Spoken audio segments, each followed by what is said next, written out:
എന്തിനാണ് അള്ളാഹു കുറച്ചാൾക്ക് പണം കൊടുത്ത് കുറച്ചാൾക്ക് പണം കൊടുക്കാത്തത്? അള്ളാഹ്ക്ക് ഇപ്പൊ പണത്തോട് വലിയ ഇഷ്ടമുണ്ടോ? ഇല്ല. അള്ളാഹിന്റെ ഇഷ്ടത്തിന്റെ അടയാളാണോ ഒരാളുടെ ബിസിനസ്സിൽ ബർക്കത്ത് കിട്ടും? അല്ല അല്ല അല്ല. അങ്ങനെയെങ്കിൽ എങ്ങനെ ഫിറോൻ പണക്കാരനായത്, കാറൂൻ പണക്കാരനായത്, എങ്ങനെ അബൂജഹൽ കോടീശ്വരനായത്? അള്ളാഹിന്റെ ഇഷ്ടാനിഷ്ടത്തിന്റെ മാനദണ്ഡമൊന്നും അല്ല സമ്പത്ത്. ഇഷ്ടമില്ലാത്തവർക്കും ഇഷ്ടമുള്ളവർക്കൊക്കെ സമ്പത്ത് കൊടുക്കും. പാവപ്പെട്ട നബിമാരില്ലേ? ഉണ്ട്. തിന്നാനില്ലാത്തത് കൊണ്ട് വഫാത്തായ നബിമാരില്ലേ? ഉണ്ട്. പണക്കാരായ നബിമാരില്ലേ? ഉണ്ടല്ലോ. സുലൈമാൻ നബി അലൈഹി സ്വലാമില്ലേ?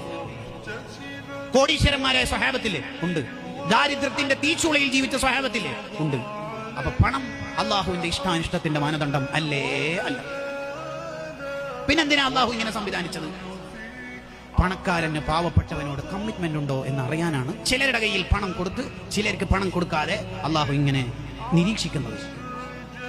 ലിയബ്ലുവക്കും അയ്യുക്കും അഹ്സനു അമലാ.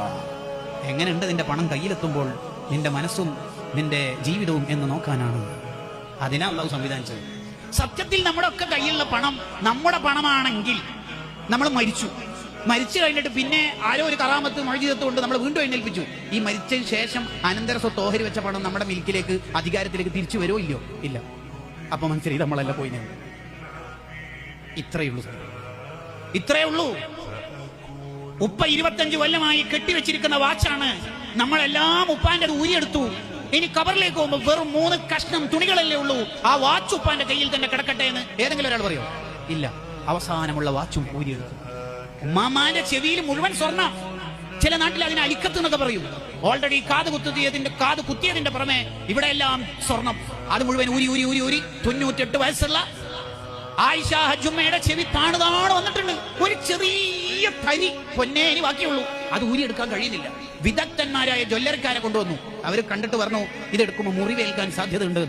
ഏതെങ്കിലും ഒരു പേരക്കുട്ടിയായ ആയിഷയോ ഫാത്തിമയോ അല്ലെങ്കിൽ ഫൗസിയോ പറയോ കിടക്കട്ടെ ഉമ്മാമാന്റെ ചെവിയിലും? ഇല്ല. അവസാനത്തെ തരി വരെ പൊരിച്ചെടുത്ത് കൊണ്ടുപോയിട്ടല്ലാതെ കബറിലേക്ക് നീക്കൂല. പിന്നെ എന്തിനാ ചെന്നൈമാരെ ഈ പിശുക്കൊക്കെ? ആർക്ക് വേണ്ടിയിട്ടാ ഈ പിശുക്ക് കാണിക്കണത്?